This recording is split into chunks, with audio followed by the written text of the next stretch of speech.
I think if you are talking about what you can trust in this game, wouldn't you trust the defenses more?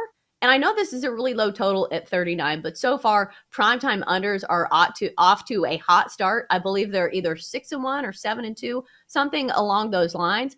And when you have a total that low, like I think even just fluky stuff can cause you to lose the under. But if you look at some of these props, the books are not expecting a prolific night from either of these quarterbacks.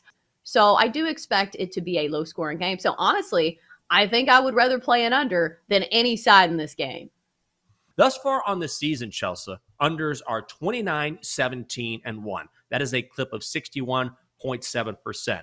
Unders thus far 7-2 in prime time. In the last 12 games following against the spread win for the Giants, the under is 11-1. In the Giants' last 27 games overall, the under is 21-5-1. So all of the trends point towards the under. The only problem with that is we're talking about a total set at 39. But when you mention those player props and the low totals there, it makes me think it is the right side because neither of these quarterbacks are expected to do much. And even the running back totals aren't exactly through the roof here. So again, I think it's an ugly game. I think it's a field goal game. And I think the under is the right side. Yeah, because I was going to take a look at Daniel Jones passing prop under, just because the Cowboys defense has done a great job at limiting passing yards from opposing quarterbacks. Although we are only 2 games into the season. So take that with a grain of salt.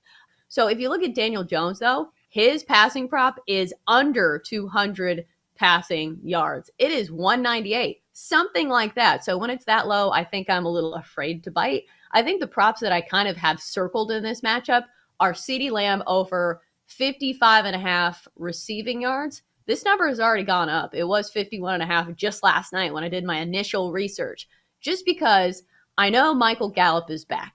But I think this actually is a good thing for CeeDee Lamb because maybe it will take some of the defensive pressure off of CeeDee Lamb, and maybe he can get loose in the slots and make some of those catches over the middle and accumulate some yards because 55.5 is not a huge number for a receiver that I think is going to get most of the targets here. Chelsea, you brought this up when we talked about this in the first hour, and I think it bears repeating, which is the Giants defensive coordinator is Wink Martindale.